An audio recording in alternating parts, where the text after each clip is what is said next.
Hi everybody, this is Ellie. Thanks so much for joining me today for a video where I share my 2023 health tracker setup. I'm going to chat about why I decided to set up a health tracker and the things that I considered while doing so. I will give you a brief overview of this insert, and then I will walk you through how I'm using the different sections. This is a very simple setup so that it hopefully remains functional for me all year. I thought long and hard about whether or not I wanted to set up a health tracker, and once I decided to do so, how that would actually look. I decided to set one up because I've been having migraines for the past couple of years and I wanted to try to track the symptoms. I want to see how it relates to my cycle, my sleep, the weather, and if I have any food triggers. So I knew that collecting that data would be helpful for me to see any patterns. I really took my time with this setup. Last year in my Wonderland 222, I did some brainstorming when it came to my 2023 lineup. So I have notes on what I might want to track here. At the time, I thought I would be using the Hobonichi Mega Weeks, but obviously that's changed. This is all just more scribblings, so appointments, symptoms. Did I want to track movement and mood and gratitude? I think I had one more spread in here as well, where I really tried to picture how I might lay it out and what might be the most functional. I decided that having some overviews would work really well so I could hopefully see patterns over time. And I also knew that I wanted enough space that I could keep a food log if necessary, as well as notes on any appointments or learning that I had done. When it came to the actual notebook or insert or system itself, I really debated. I thought about using the weeks because I have one, or just a plain notebook, or even incorporating it into my main planner system, which is the A5 Take a Note this year. I knew pretty much right away that I don't want it in my main system. I just don't want it to be forward facing. I would prefer to have it separate so that if I don't want to look at it for some time, I can kind of put it to the side. That said, I knew that I wanted to be able to carry it with my system. So because I'm in an A5 this year, that did give me some options, and I ended up choosing a standard size insert also from Take a Note that can actually slip right in with the planner itself, which I will show you in a little bit. So this insert is the Take a Note Slim Weekly insert. It is the 52 GSM Tomoe River paper, and let me walk you through some of the features. So it does have a setup for all 12 months at the beginning of the insert. And then this is what the weekly spreads look like. So one insert has 27 weeks in it. So you would usually need 2 inserts to make up the full calendar year. I love how minimal these spreads are, and I just think this is a really good size. At the end here, there are 54 blank pages. I haven't numbered the pages, but I might in future if I do want to index anything. And that's it, a very, very simple insert. At the back here, you have a space for your name and your contact information. Let me walk you through how I've set it up. So you may be able to tell, but I actually just covered this with clear packing tape. So it's not a super professional job or anything, but this is by far the best job I've ever done when covering an insert like this. I do leave the spine uncovered in case this fluffs up at all. I don't think it will. I plan to only really use pen in here, but you never know. So I did that. It just kind of covers all the way inside. And I want this to stay as thin as possible for the times when I do carry it in my A5 system. So I didn't even add any scrapbook paper, collaging, nothing. I know some people have said that JetPens has a very slim, I think, vinyl cover that would go on an insert like this. So that's always an option, but for me, this was simple. I had the packing tape and it adds really no bulk. So that was great. I added a couple of Brandi Kincaid stickers here. It just kind of goes with my whole vibe for 2023 and they're beautiful. I love her work. So like I said, you come in and you go right into this monthly overview spread. So this is a tracker. If you can see, they have the numbers 1 through 31 on either side of the page. And then they have 6 months per spread. So I am going to use this to track symptoms and to see things over time. So all I did here was I drew some dividing lines so you can more clearly see, because this to me just looks like one big block. And then I used my Tombow N89 to highlight every other line just so that I could easily follow it down. I decided which symptoms I wanted to track, so things like headache, migraine, cycle, nausea, weather, etc. And yeah, that is pretty much it. I'm going on a month-by-month basis in case any of the symptoms change, and I do have these clear typewriter stickers from Planner Monkey Co. At this time, I do still have a code for her shop, so I'll link it in the description below. This bottom section I'm just going to use for any notes that I have about the month, or any patterns that I noticed, or any questions. It's really just a free-for-all. These lines are drawn in pencil, and the plan is to use this section like this for the entire year.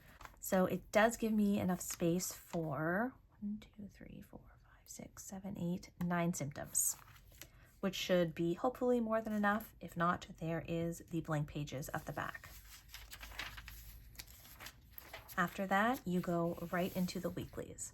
So I mentioned that typically someone might need to get 2 of these inserts to use for the whole year, but for the way I plan on using it, I decided I could just get 1 insert and divide up the weeks so I could have 2 weeks per spread. So my original thought when I set up these weeklies is that I could use this section for a food log if I choose to do so, or I could use it for any notes for any kind of new or unusual physical sensations that I'm having. So for example, on this week I had a migraine, so I just jotted some notes about that. I started this late, obviously, and I'm still in the process of making it into a routine. But even if I just have the space like this to come in and jot a couple notes, track a few symptoms, that is more information than I've had in previous years, so it's a place to start. I actually ended up using this gray Mildliner to highlight the headers, and then here to make my own. Then I use my Le Pen technical drawing pen to write in the dates and initial for the days of the week. I think this works great. I also drew a line all the way from top to bottom. If you see on these pages here, it kind of just has some dashes to go with the grid, but I figured more of a separation would just be helpful for my eye, and it still looks very clean and neutral.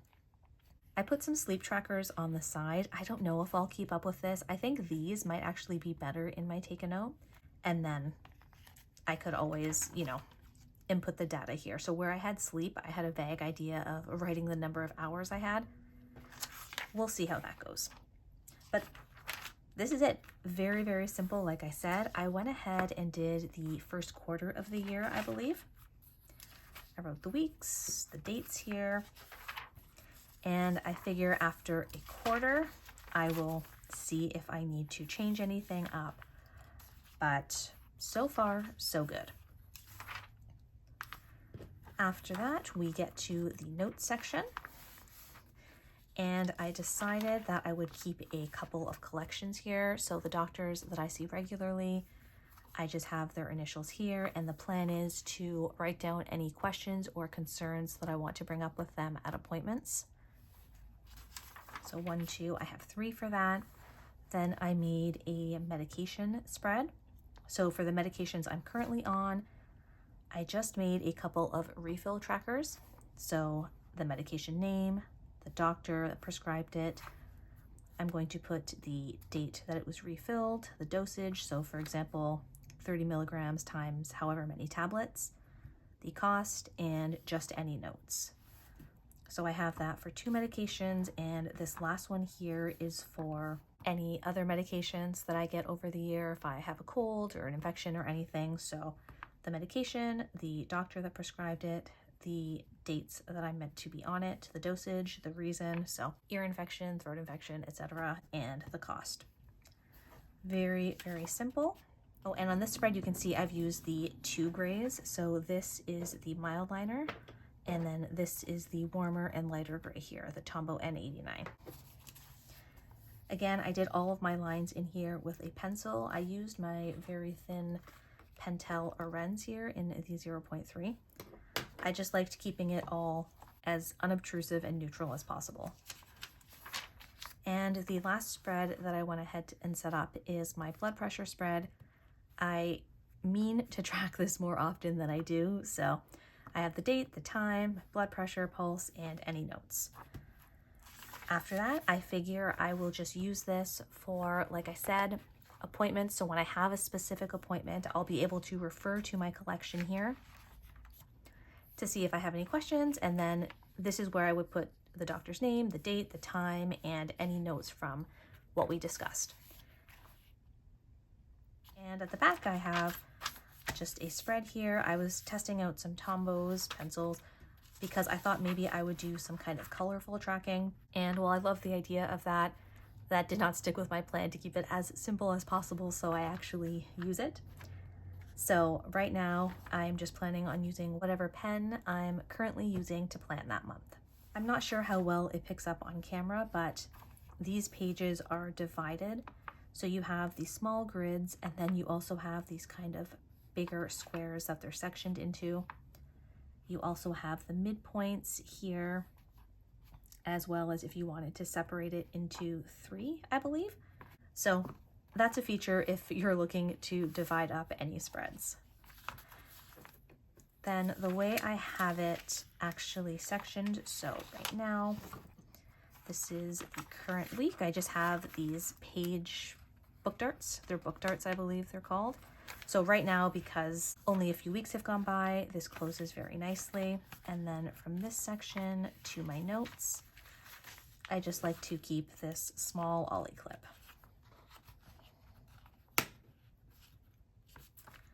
And that is it, guys. Like I said, it is super, super simple.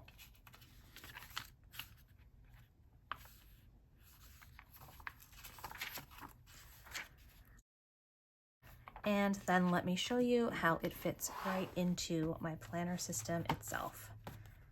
So it will probably go here. It could go in the back as well, but that's why I put stickers on both the back and the front. It just slips right in. And it's really, really easy for me to access this way. I would like to be in this more consistently, which is why I do want to keep it with the planner itself. But as I've already mentioned, anything is better than nothing, and I need to start somewhere. So this very simple setup gives me the organization and the space to do so. And I'm really looking forward to having this tool to help support me. If you have any questions, please feel free to ask in the comments. And if you enjoyed this video, please go ahead and like and subscribe. Thank you so much for watching, and I'll see you next time.